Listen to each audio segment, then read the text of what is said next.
Welcome to the Naked Marriage Podcast. We're Dave and Ashley Willis. On this podcast, we undress the truth about sex, intimacy, and lifelong love. And today, we're continuing our conversations about in-law relationships, inspired by our brand new book called Married into the Family, the not-so-secret guide to in-law relationships, which you can now get wherever books are sold. I recommend the audiobook. I just love it. We had so much fun recording that. And I really think this book could be a game changer in your marriage and in your family. And today we're going to talk about the delicate but important issue of how to rebuild relationships once they've been injured or possibly even broken. That's right. And this is so important because we've talked about toxic kind of descriptions of unhealthy in-laws. But we also need to talk about, well, how do we rebuild when we've lost trust or when we've gone wrong ourselves? And so we're going to talk all about that. And we hope that you get a lot out of this episode. Let's dive in. All right. Well, you guys, I hope you're really getting a lot out of this in-law series. It's a great, even writing this book was a great refresher for us. I think this is something where you never arrive. Oh, sure. Because there's new seasons that come. Something we haven't even talked about yet is sometimes, as your parents are aging, even how that relationship changes as you begin to care for them. There's a lot of different seasons of the in-law dynamics that we have to address. And so on today's, we're going to give you a bird's eye view of how to heal your in-law relationship when maybe it's been fractured. And so we're really excited to talk about this because this is something we've lived through and continue to really make sure that we are, fostering a relationship that is healthy.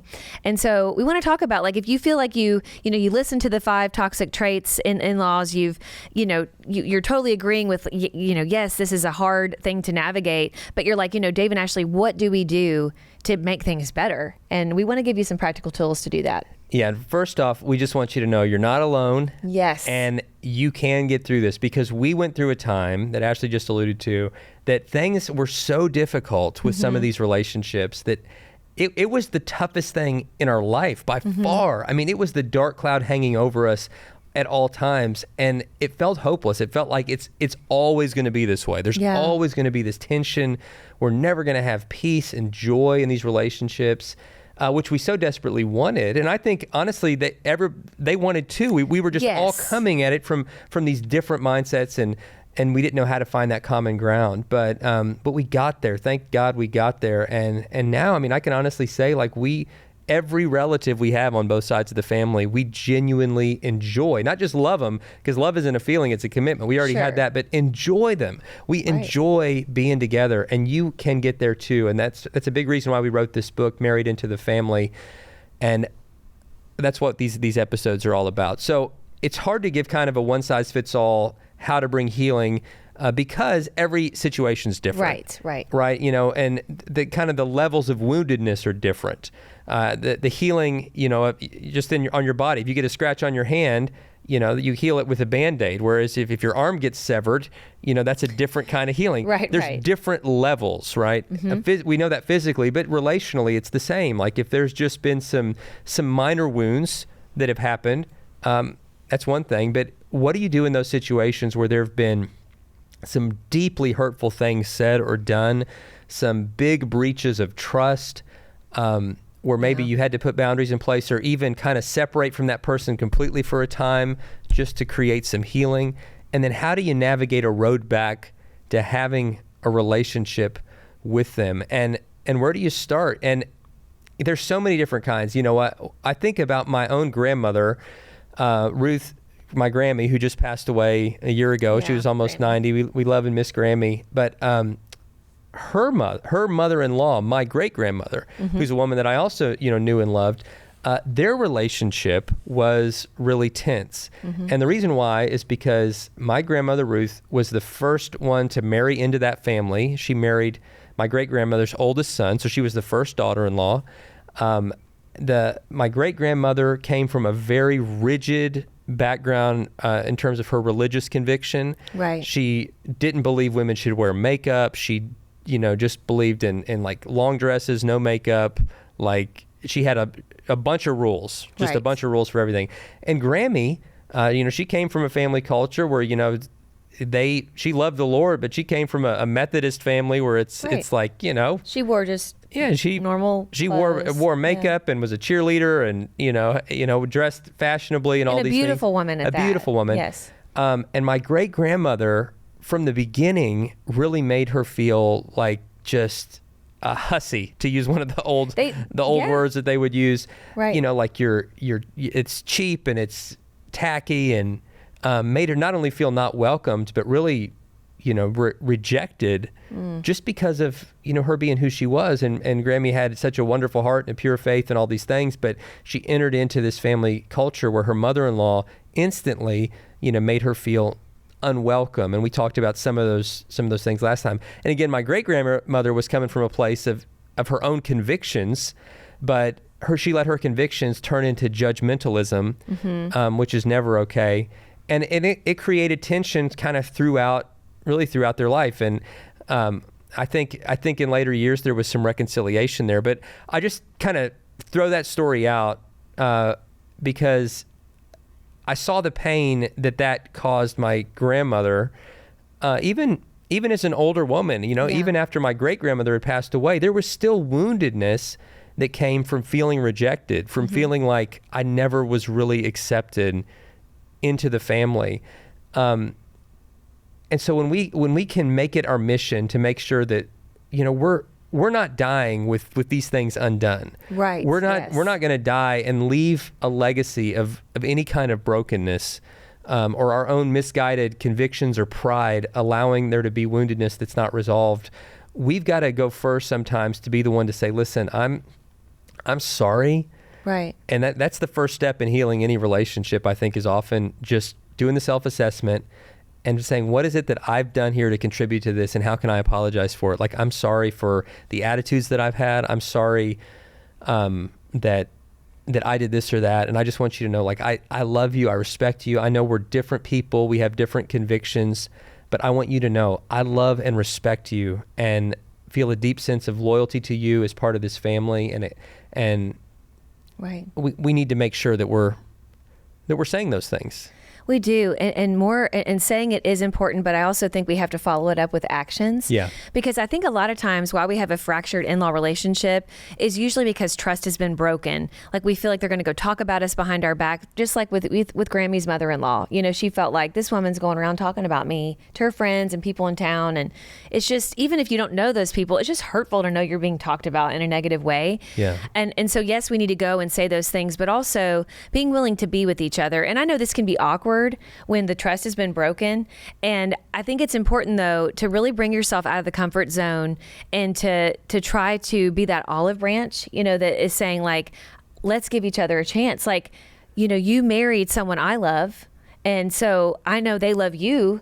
And I'm going to do my best to show you love, even if my feelings aren't there quite yet. Because you said love is a commitment. Absolutely. And so we have to overcome our negative feelings by moving in those actions. And this is, like, I remember years ago, and I've mentioned this before, but in this context, I'll talk about it again.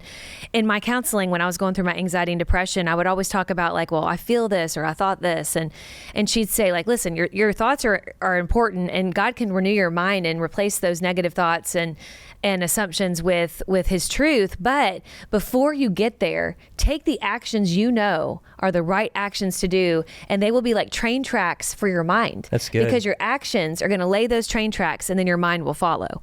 And gosh, that's just really stuck with me. And I just thought, and there's neuroscience behind this, like literally those automatic thoughts you have are making like a trail in your brain. And for you to chart a new path about how you think about your in-law who hurt you. I mean, you might have every right to not trust them. I'm not saying like automatically trust them, but you can give a new thought to say, like, I'm going to give them a chance. I'm going to be smart, because trust has to be earned by consistent actions. But I'm going to put out that olive branch. I'm going to forgive them, okay?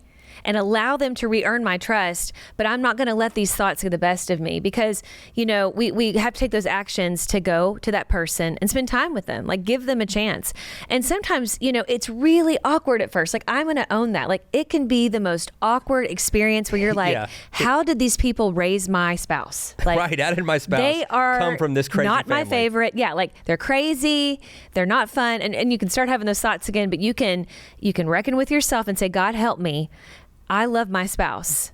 They raised this person that I love. I'm going to give them a chance. And I'm going to honor them because Yeah. One, God tells me to do it. Right. Honor your father and mother, and that applies also to your spouse's father and mother. Honor doesn't mean you agree with everything they do. No, you might never agree with everything they do. You might never agree, but you can still give them honor and respect. You can still do those things.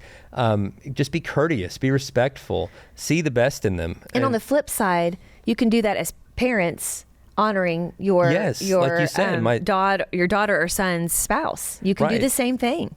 Yeah, like this is someone God's brought into our family, just like God brought your own biological children or adopted children into your family, and you accept them and love them wholeheartedly and completely, right, despite their flaws, because they're part of your family. We have to see those who marry into our family in the same way, that they're part of this family. And yeah, there are parts of them that, that I might disagree with, things that they do wrong, but I still love them no matter what, because they are part of this family, and they need to know that I have that sense of loyalty and commitment to them, and that I love them no matter what. And then for all of us, whether we're talking about the in-laws ahead of us or, the kids' generation in-laws, I think for all of them, we need to have the compassion of realizing that all the things in that person that really annoy us or that offend us, to try to believe the best and say, they're not actively trying to hate me, that all of those things in them that are broken, it comes from a place of brokenness in them. Exactly. It comes from a place of, woundedness in them. And all of us are broken and wounded at different levels. Right. And all of us have some blind spots and some things that, God's still refining in us. None of us have arrived. And so I think we have more compassion for people in their rudeness or in their ignorance or in whatever it might be, when we realize, okay, that's not fully who they are. That's an area of brokenness in them that God's still working on, and I still have those areas in me, and I want to have grace and compassion in those areas instead of just labeling them and defining them like, oh, this person is just who they are in their lowest moment. Yeah. They're just a jerk, or they're just this or that. And thank God that the Lord doesn't do that for us. He sees us at our worst and still loves us and redeems us and gave his life for us. And we need to treat people not how people treat us, but treat people how God treats us. And God treats us with grace, forgiveness, and mercy, even on the days when we're unlovable. It's so true. And I just want to clarify here too, that we're not telling you to go take a tongue lashing, to go take a beating, so to say, from your in-laws. Like, just take it. Like, we're not saying that. You have to put boundaries in place, because, you're not meant to be a doormat. We've talked about that. Be a peacemaker, but not a doormat. And how we're not doormats is we still put out the olive branch saying, like, under these circumstances, which are boundaries, these boundaries, I'm still here when you want to talk. I'm still here, when we can, get on the same page, so to speak, where we can say, offer forgiveness, say we're sorry, say things that need to be said in a healthy way, maybe even go to a family counselor. I mean, sometimes it gets so dark, sweetie, that you have to go to a family counselor. Like, I had a dear friend of mine share a story with me that things got really rough with some of her in-laws, and they were like, we literally don't know what else to do. And I think through their church, they found out about a mediation place. This is different than our mediators here, who work specifically with married couples, but this was a mediation facility that worked specifically with families, and they were Christian-based, and they met with this family, and everybody basically wrote down first, and I love this, they wrote down first what they thought was the problem. And then the mediator said, okay, now go back and rewrite it, because this is, it's probably not in a nice fashion, because they're just getting out all those nasty feelings. And he's like, I want you to rewrite this in a way that can be received. Okay. Yeah. Get down to the brass tacks of what the real issue is here in a loving way. And they all had to sit in a circle, and they each read their piece, like what it is, how they feel about this situation. And then the family came together and they said, okay, they listened to what the mediator had to say, and they said, now let's write down some ground rules for our family. Let's write down ground rules that we can all agree to, and say, like, this is how we're going to proceed as a family. If we have a problem, we're not going to do XYZ, but we are going to do XYZ. Like, this is how we're going to approach that problem. Like, we're not going to have a family text where we don't include this person and just, talk how nasty they are. We're not going to, go and plaster this on Facebook and say, like, look at my terrible in-law or whatever. And I just thought that was so brilliant, because I think that we need more things like that. And I remember my friend telling me this whole story, and she said, for the first time in years, we felt like, okay, we have a game plan, and everyone agreed to it. And she said, over the years, it was like a decade ago, she said, over the years, we've had to bring that out. When things get real tense again, she said, we would, in our family text, we'd say, let's go back and look at, part 1, point A. Right. We're doing this right now. Let's not get into this territory again. We need to do this instead. Yeah. And I just love that because, and it may sound cheesy to some of you watching and listening, but you guys, sometimes it can get so rough that we need a contract like that. Because they all signed it. They agreed to it. We need to know, if you guys are sports fans, imagine trying to watch a football game or a basketball game if there weren't any boundary lines. Right. And if everybody involved was playing by their own set of rules instead of one standard set of rules. The only reason why sports make sense at all and have any structure is everybody on the field is playing by the same set of rules. We've agreed on where the boundary lines are. We've agreed on what it means to score. We've agreed on what the roles of each player are and what penalties are. Mm-hmm. And if you don't have that, then it's just absolute chaos. And it's the same thing in some ways in family relationships. If there's no clear boundaries, if there's no set of ground rules that people are agreeing on, then it's just chaos. We're all playing a different game. And of course, everybody's going to feel like they're losing. Right. And maybe that would help you. We have mediators here at Exo Marriage that can help you and your spouse, certainly, work through things. And then there are family counselors and other mediators that can help you as a group do kind of what Ashley described of sit down and really work through things. And I know it sounds awkward. And if you already have a tense relationship, trying to sit in a circle and work things out just, sounds like torture. Or exhausting. Exhausting, yeah. But it doesn't have to be. It doesn't mean it's going to be easy. I don't want to sugarcoat it.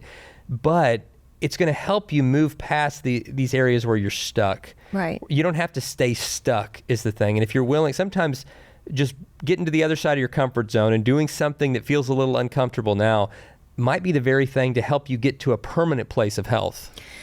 This is so true. And I would say, too, there are circumstances where this is what you want. Like you're listening to this, you're watching this and thinking, oh, my gosh, if only my family would come and do something like this with us, that would just solve it all. That would be like the end all be all. And we'd finally have the kind of relationship I want to have.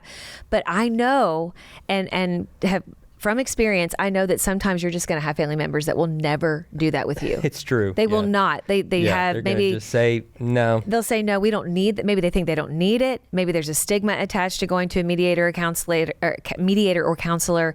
I mean, whatever the case may be, maybe they just never agree to go, and that's their choice. They have that choice. That doesn't mean that you can't do this even with your spouse, because you guys can come together and collectively set what are your boundaries? What are those ground rules that you want to abide by, and you guys can cling to that, and you guys can make sure that as far as it depends on you, you are living at peace with them. Yeah. And living at peace with them requires setting those boundaries, but it means you're not speaking harshly to them.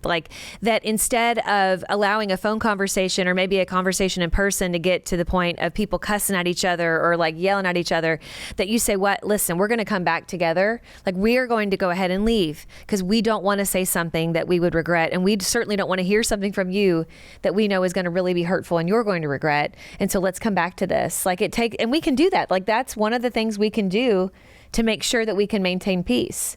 But it takes us doing that together. And so there's a lot of different ways to achieve kind of more peace in your in-law relationships. But it's going to take the first step is you and your spouse coming together, praying about this. Make sure that God is the foundation. Because, we were talking about sports. The referee is God, okay? We come back to the Bible and what God has to say. Right. He's the ultimate referee. Is the playbook. Right? He's the playbook. And so, but if you have other teammates, so to speak, but they don't want to play that game, right? They're they don't want God as the referee. They don't want the word as your playbook. That's where it gets complicated. But that doesn't mean that you and your spouse still can't go by that playbook and still can't make sure that your foundation is the Bible and that you're trying to have peace as far as it depends on you. Yes, and I love that verse Ashley referenced, as far as it depends on you, live at peace. So sometimes, again, you're going to do all you can and they're still not going to live at peace with you. Exactly. But if you will stand on God's word and say, we're going to do everything in our power to live at peace. We're going to be honoring. We're going to be respectful. We're going to treat others the way we want to be treated. We're going to do things God's way. Then it will usually, even if that other person is being rude and rebellious and unhealthy, just by you consistently making the healthy choice, it will create more peace most of the Yes. time. Yes. And oftentimes it will be the difference maker and eventually them coming around. But even if they don't, again, that's not on you. All you can do is your part. I think that verse is Romans chapter 12, verse 10, but I encourage you for homework to read Romans chapter 12. It's just one short chapter in the Bible. You could read the whole thing in 5 minutes, and it is a roadmap for how to live healthy in relationships and in all parts of life. It's an amazing chapter of Scripture for practical living, and that would be such an encouragement to you. So check that out. Romans chapter 12, and check out our new book, Married into the Family, the not-so-secret guide to in-law relationships. I think it's going to make a real difference for you. Thanks so much for tuning in, guys. We'll see you next time.